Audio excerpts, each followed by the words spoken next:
Gangsta Granny by David Walliams. Chapter 28. Hung, Drawn and Quartered. "I'm terribly sorry to interrupt," said the Queen in her clipped tones, "but might we get back to the important matter at hand? I still don't understand why the two of you are here in the Tower of London in the middle of the night, smelling of poo-poo and attempting to steal my jewels." "Well, once I had started, the lie grew and grew, Your Majesty," continued Granny, avoiding Ben's eyes. "I didn't mean for it to happen. I just got carried away, I suppose. It was so nice to spend that extra time with my grandson, to have fun with him. It reminded me of when I used to read him bedtime stories.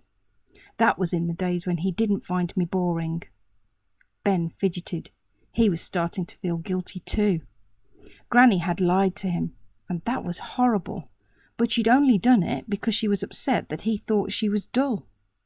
"I had fun too," he whispered. Granny smiled at him. "I'm glad, little Benny. I'm so sorry, I really—" "Ahem!" interrupted the Queen. "Oh, yes," said Granny. "Well, before I knew it, things had snowballed, and we were planning to take on the most daring robbery of all time. We climbed up the sewage pipe, by the way. We don't usually smell like this, Your Majesty." "I should hope not. Pooh-wee!" Ben was feeling really guilty now.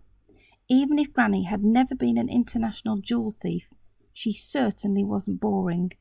She had helped plan this robbery with him, and now here they were in the Tower of London at midnight, talking to the Queen. "I have to do something to help her," Ben realised. "The robbery was my idea, Your Majesty," he said. "I'm so sorry." "Please, let my grandson go," interjected Granny. "I don't want his young life ruined. Please, I beg you.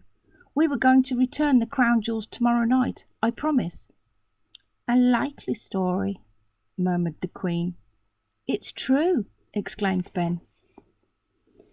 "Please, do what you want with me, Your Majesty," continued Granny.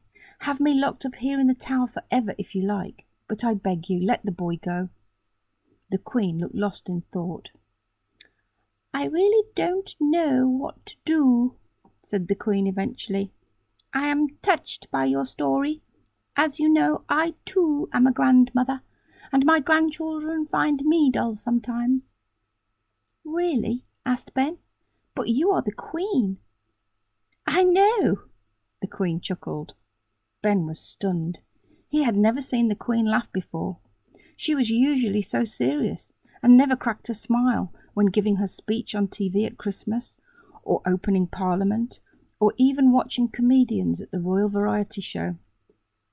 "But to them, I'm just a boring old granny," she continued. "They forgot that I was young once." "And that they too will be old one day," added Granny, with a meaningful look to Ben. "Exactly, my dear," agreed the Queen. "I think the younger generation need to have a bit more time for the elderly." "I'm sorry, Your Majesty," said Ben. "If I hadn't been so selfish and moaned about old people being boring, none of this would have ever happened." There was an uncomfortable silence. Granny rummaged in her handbag and offered the Queen a bag of sweets. "Murrymint, Your Majesty?" "Yes, please," said the Queen. She unwrapped it and popped it into her mouth. "Gosh, I haven't had one of these for years." "They're my favourite," said Granny. "And they last so long," added the Queen as she sucked it, before composing herself again. "Do you know what happened to the last man who attempted to steal the crown jewels?" inquired the Queen. "Was he hung, drawn and quartered?" asked Ben excitedly. "Believe it or not, he was pardoned," said the Queen with a wry smile. "Pardoned, Your Majesty?" said Granny. "In 1671, an Irishman by the name of Colonel Blood tried to steal them, but was caught by guards as he tried to escape.